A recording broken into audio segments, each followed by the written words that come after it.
Now, there have always been conspiracy theories, but never as many as now, and never as widely echoed and shared as now. Social media has allowed them to be amplified very quickly. There's January the 6th, there's the Epstein files, COVID vaccines.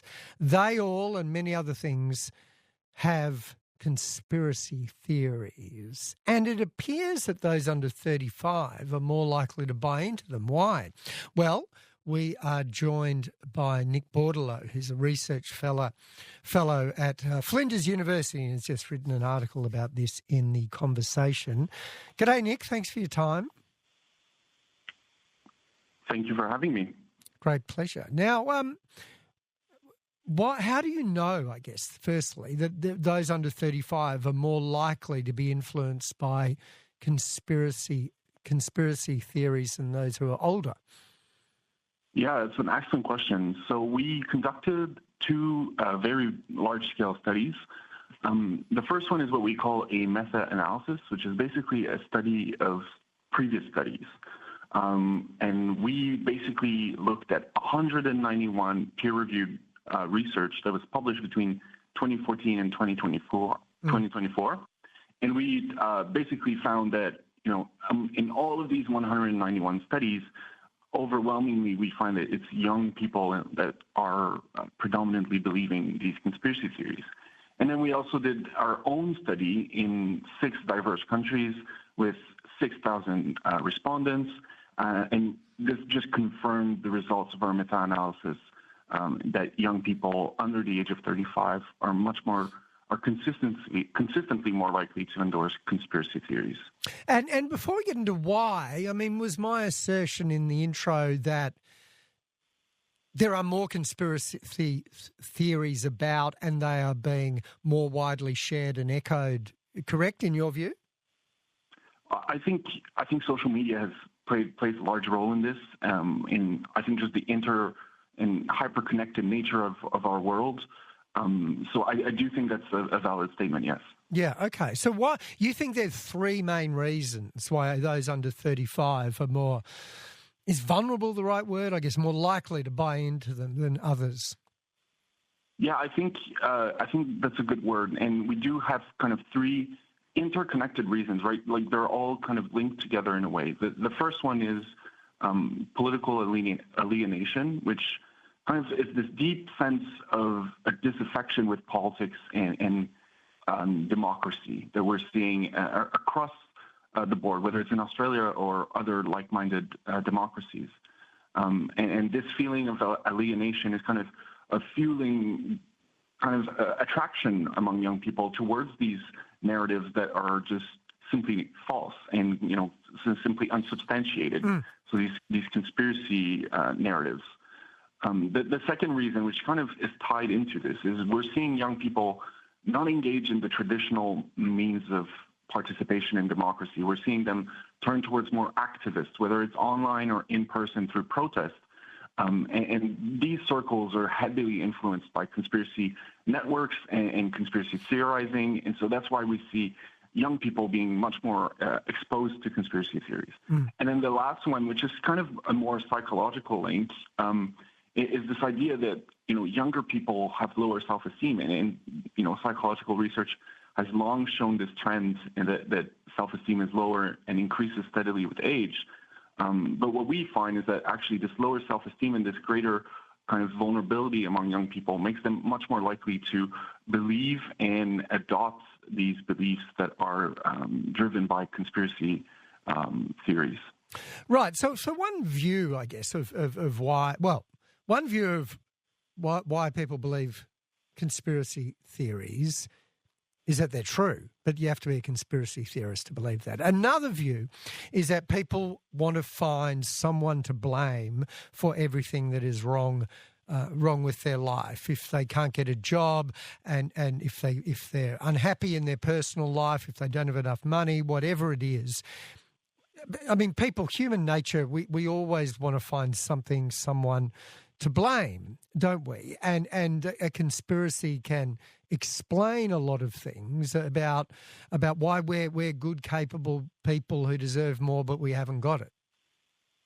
Absolutely. And I think, this is precisely why perhaps we're seeing this more among young Australians and in young people is young Australians and young, citizens everywhere in allied democracies have a tough time. It's really hard. They've been through a pandemic at the most important times of their lives. They've experienced they are experiencing a cost of living crisis and a housing crisis like never before. They're experiencing a climate catastrophes really in every corner of the world, and so these kind of multiple crises make for very fertile ground for conspiracy theories to take hold and spread among young Australians and young citizens everywhere around the world. Mm. But whilst the specific factors you've outlined are unique to our times, there's always some factors that make it difficult for some people. But I guess then there's a huge difference, isn't there, between looking someone in the eye and saying, I think COVID vaccines might be a way to control us, and the more impersonal way of finding something on the internet that says that and then clicking and clicking. You can almost do it without embarrassment, I guess. No, absolutely. There's really a lot of easy ways that have very, very little consequences of engaging with conspiracy theories. It's as easy as going online, honestly. We're seeing more and more with social media and different algorithms. Young people are being exposed much more young and much more often as well. Mm.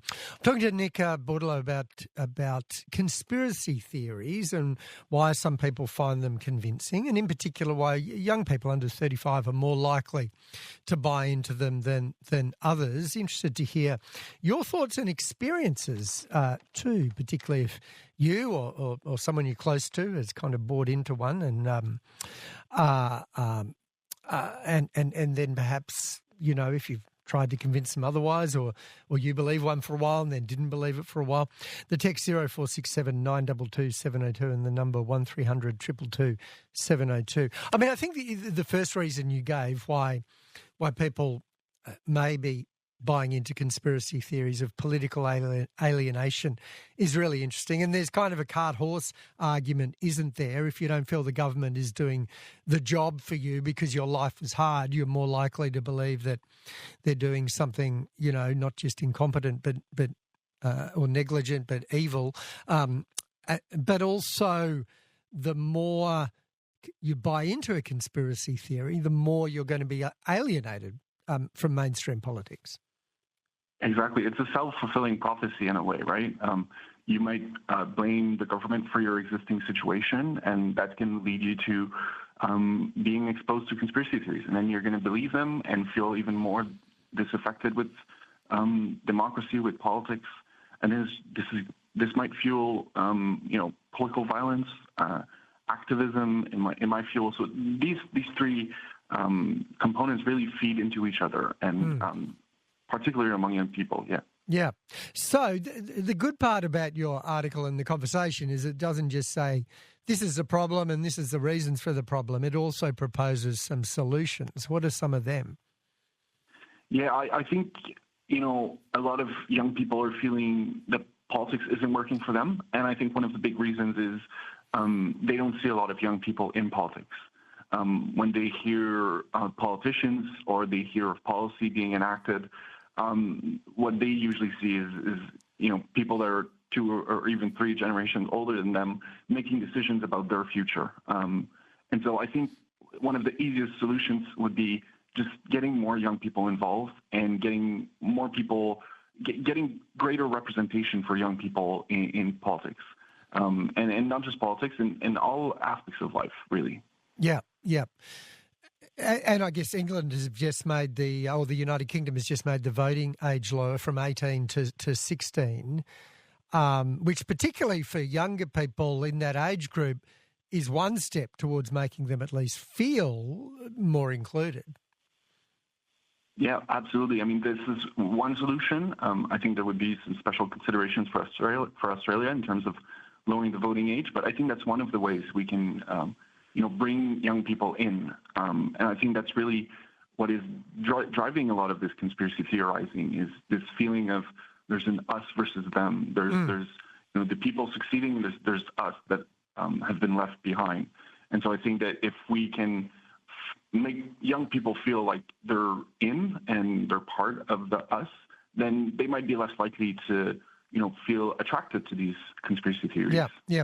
So a number of people texting in have mentioned social media, and you've already spoken about that as an echo chamber, and of course, you're talking about people under 35 being more likely to be attracted to conspiracy theories than people over 35. But for people under 16, they will be subject to we'll see how it works. It might work, it might not, social media ban from the end of the year. But someone else says, David says, I think the way the political class made decisions and communicated during COVID has had a diabolical effect on trust in government and the inclination to believe conspiracy theories. Any thoughts on that?